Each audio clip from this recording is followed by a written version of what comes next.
가장 사랑하는 사람에게 우리는 왜 가장 쉽게 상처를 줄까요? 카페 직원에게는 고맙습니다. 좋은 하루 보내세요. 라고 말하면서 집에 돌아와 배우자나 부모님의 전화에는 무심하게 짜증 섞인 목소리로 대답한 적 분명 한 번쯤 있으실 겁니다. 이건 예의가 없어서도 성격이 나빠서도 아닙니다. 놀랍게도 우리가 가장 안전하다고 느끼는 사람일수록 뇌는 더 거칠게 행동하도록 설계되어 있기 때문입니다. 그리고 이 무의식적인 습관은 아주 천천히 하지만 확실하게 가장 소중한 관계를 갉아먹습니다. 오늘 영상에서는 왜 우리는 낯선 사람에게 더 친절하고 가장 사랑하는 사람에게 더 쉽게 상처를 주는지 심리학과 실제 연구를 통해 그 불편한 진실을 파헤쳐 보겠습니다. 이 영상이 끝날 즈음 당신은 오늘 밤 누군가에게 건넬 말 한마디를 완전히 다르게 선택하게 될지도 모릅니다. 우리는 가까운 사람과 더 잘 통한다고 굳게 믿습니다. 함께한 시간이 길고 서로에 대해 모르는 것이 없다고 생각하기 때문이죠. 하지만 심리학 연구들은 이 믿음이 때로 위험한 착각일 수 있다고 경고합니다. 오히려 이 착각이 관계 갈등의 핵심 원인이 되기도 합니다. 이 현상의 배경에는 두 가지 중요한 심리 이론이 있습니다. 투명성 착각. 투명성 착각이란 자신의 생각이나 감정, 의도와 같은 내면의 상태가 실제보다 더 명확하게 상대방에게 전달될 것이라고 과대평가하는 심리적 경향을 말합니다. 내 마음이 상대에게 투명하게 비칠 것이라고 믿는 것이죠. 이 개념을 가장 쉽게 이해할 수 있는 유명한 실험이 있습니다. 스탠퍼드 대학의 심리학자 엘리자베스 뉴턴이 자신의 박사학위 논문을 위해 진행한 노래 따라 두드리기 실험입니다. 1. 한 사람, 즉 두드리는 사람은 생일 축하합니다처럼 누구나 아는 유명한 노래를 손가락으로 책상을 두드려 박자만으로 전달합니다. 2. 다른 사람, 즉 듣는 사람은 그 박자를 듣고 어떤 노래인지 맞춰야 합니다. 두드리는 사람은 머릿속으로 노래의 멜로디와 가사를 생생하게 떠올리며 박자를 칩니다. 그래서 그들은 듣는 사람이 약 50%는 정답을 맞힐 것이라고 예측했습니다. 하지만 실제 결과는 어땠을까요? 듣는 사람이 정답을 맞힌 비율은 고작 3%에 불과했습니다. 듣는 사람에게 그 박자는 아무런 의미 없는 소음에 가까웠던 것입니다. 이처럼 우리는 자신의 머릿속에 있는 풍부한 맥락, 멜로디, 가사, 감정을 상대방도 당연히 알 것이라고 착각합니다. 말 안 해도 내 마음 알지? 라는 기대가 얼마나 위험한지 보여주는 단적인 예입니다. 친밀감 소통 편향. 친밀감 소통 편향은 가까운 사이일수록 서로를 너무 잘 안다는 믿음 때문에 오히려 상대방의 관점을 고려하려는 노력을 게을리하게 되어 소통의 정확성이 떨어지는 현상을 말합니다. 시카고 대학의 연구는 이 편향을 명확하게 보여줍니다. 한 아내가 남편에게 방이 좀 덥네? 라고 말합니다. 아내의 의도는 에어컨을 켜달라는 명확한 요청이었습니다. 하지만 남편은 그 말을 유혹적인 신호로 오해할 수 있습니다. 낯선 사람이었다면 의도를 파악하기 위해 더 많은 정보를 요구했겠지만 아내이기에 자기 중심적으로 해석해버린 것입니다. 놀랍게도 시카고 대학의 한 연구에서는 부부가 서로의 애매한 표현의 의미를 맞추는 정확도가 낯선 사람과 통계적으로 동일하다는 충격적인 결과를 발표했습니다. 더 잘 통할 것이라고 믿었을 뿐 실제 결과는 다르지 않았던 것입니다. 연구팀은 또 다른 실험을 진행했습니다. 실험 참가자는 지시자의 말을 듣고 선반에 놓인 물건을 옮겨야 합니다. 선반에는 컴퓨터 마우스와 장난감 쥐가 함께 놓여 있는데 지시자는 장난감 쥐의 존재를 볼 수 없는 상황입니다. 지시자가 낯선 사람일 때 듣는 사람은 마우스를 옮겨줘 라는 말을 듣고 지시자가 볼 수 없는 장난감 쥐는 무시하고 즉시 컴퓨터 마우스를 옮겼습니다. 지시자가 친구일 때 듣는 사람은 똑같은 말을 듣고도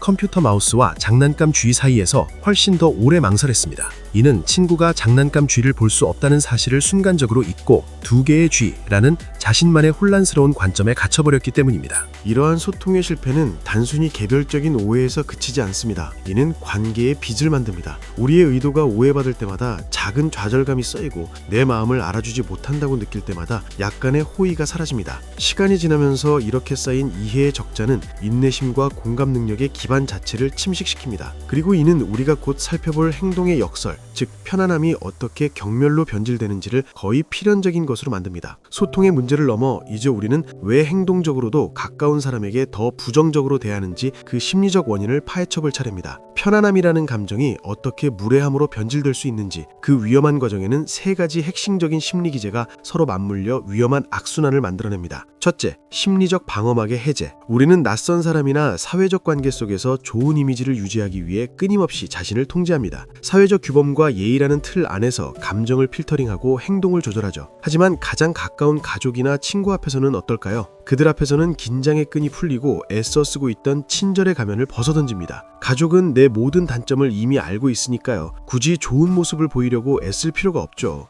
어린아이가 가장 안전하고 사랑한다고 느끼는 부모 앞에서 떼를 쓰는 것과 같아요. 그들이라면 내 최악의 모습도 받아줄 거라는 믿음이 있는 거죠. 이처럼 가까운 관계가 제공하는 심리적 안전기지는 역설적으로 필터링되지 않은 날것의 감정을 그대로 표출하게 만드는 문을 열어줍니다. 그리고 이 열린 문은 다음 단계로 이어집니다. 둘째, 감전의 쓰레기통 역할. 심리적 방어막이 해제된 안전한 공간에서 우리는 가장 가까운 사람을 감정의 배출구로 삼기 시작합니다. 사회생활에서 받은 스트레스, 억눌린 분노, 좌절감 같은 부정적인 감정들을 해소할 안전한 대상으로 가족을 선택하는 것입니다. 정신건강의학과 전문의 전영진 원장은 이러한 행동의 이면에 외부에서 짓밟힌 자존감을 회복하고 자신의 존재감을 확인하려는 무의식적 동기가 작용할 수 있다고 분석합니다. 밖에서는 을의 위치에 있지만 집에서는 가장 만만한 가족 위에 군림하며 상처받은 자존심을 보상받으려는 심리가 작동한다는 것이죠. 결국 가족은 나의 감정을 받아주는 소중한 존재가 아니라 부정적 감정을 쏟아붓는 감정의 쓰레기통으로 전락하게 됩니다. 셋째, 익숙함과 줄어드는 인내심.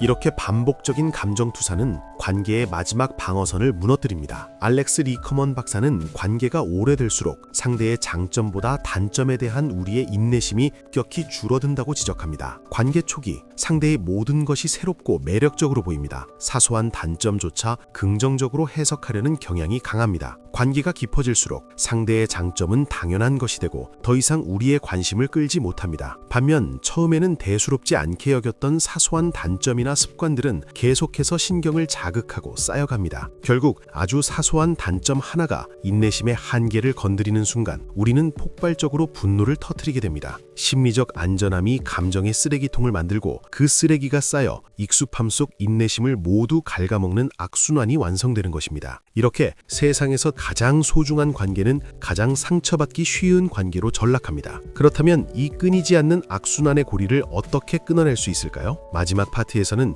관계를 회복하기 위한 구체적이고 실질적인 해결책을 제시합니다. 파트 3, 건강한 관계를 위한 실천적 솔루션. 문제의 원인을 이해했다면 이제는 관계를 긍정적으로 변화시킬 구체적인 행동에 나설 시간입니다. 이는 단순히 상대방을 위한 노력이 아닙니다. 나 자신과 우리가 아끼는 소중한 관계 모두를 지키기 위한 필수적인 실천입니다. 1. 추측을 멈추고 표현하기. 내 마음을 알아주겠지라는 기대를 버리는 것이 모든 변화의 시작입니다. 투명성 착각과 친밀감 편향에서 벗어나 자신의 감정과 필요를 명확하고 솔직하게 전달해야 합니다. 그렇다면 어떻게 나의 진짜 감정을 비난처럼 들리지 않게 전달할 수 있을까요? 가장 효과적인 소통 도구는 바로 나 전달법입니다. 상대방을 비난하는 너 전달법 대신 자신의 감정에 초점을 맞추어 이야기하는 것입니다. 너 전달법. 너는 왜 항상 말을 그런 식으로 해? 정말 무례해. 나 전달법. 네가 그렇게 말할 때 나는 존중받지 못하는 기분이 들어서 속상해. 나 전달법은 상대방을 방어적으로 만들지 않고 나의 감정을 효과적으로 전달하여 문제 해결의 문을 열어줍니다. 2. 의식적으로 존중의 경계선을 긋기. 가까운 사이일수록 당연한 것은 없습니다. 오히려 더 의식적인 노력이 필요합니다. 낯선 사람에게는 자동적으로 베푸는 최소한의 예의를 가장 가까운 사람에게도 실천해보는 것부터 시작해보세요. 고마워, 미안해, 네 덕분이야. 이처럼 간단한 말들이 관계의 온도를 바꿉니다. 사회심리학자 마리코 비서먼 박사의 연구는 희생의 동기가 핵심임을 보여줍니다. 갈등을 피하기 위해 마지못해 하는 희생은 관계의 독이 되지만 상대방을 기쁘게 하기 위해 기꺼이 하는 희생은 관계를 더욱 단단하게 만듭니다. 이는 무조건적인 희생이 아닌 상호 존중이 건강한 관계의 기반임을 의미합니다. 편안함이 무례함의 변명이 되지 않도록 의식적으로 존중의 경계선을 지켜나가야 합니다. 3. 적극적으로 감사하기. 당신의 인내심이 바닥났다고 느껴질 때 무엇을 할 수 있을까요? 알렉스 리커먼 박사는 강력한 정신적 훈련 응하를 제안합니다. 바로 삶에서 사랑하는 사람을 잠시 빼보는 것입니다. 단순히 그 사람이 없으면 어떨까라고 막연하게 생각하는 것이 아닙니다. 아침에 눈을 떴을 때 그의 부재로 텅 빈 침대 옆자리를 시각적으로 상상해보세요. 함께 저녁을 먹던 식탁에 홀로 앉아있는 모습을 그려보세요. 즐거운 일이 생겼을 때 소식을 전할 사람이 없다는 사실을 구체적으로 느껴보세요. 이처럼 그들의 부재를 구체적이고 생생하게 상상하는 과정은 현재 그들이 내 곁에 있다는 사실이 얼마나 큰 축복인지를 깨닫게 합니다. 이 정신적 훈련은 불평과 불만으로 가득 찼던 마음에 감사의 감정을 채워넣고 상대의 단점보다는 장점을 보게 하는 강력한 힘을 발휘합니다. 이러한 노력들이 하루아침에 관계를 극적으로 바꾸지는 못할 수 있습니다. 하지만 꾸준히 실천할 때 이 작은 행동들은 관계의 깊은 균열을 메우고 서로를 더욱 단단하게 이어주는 깊은 유대감을 형성할 것입니다. 가장 소중한 것은 바로 곁에 있습니다. 오늘 우리는 왜 낯선 사람에게는 친절하면서도 가장 사랑하는 사람에게는 상처를 주는지 그 깊은 심리적 원인을 탐구했습니다. 가까운 사이의 소통 실패는 투명성 착각과 친밀감 소통 편향, 그리고 무례한 행동은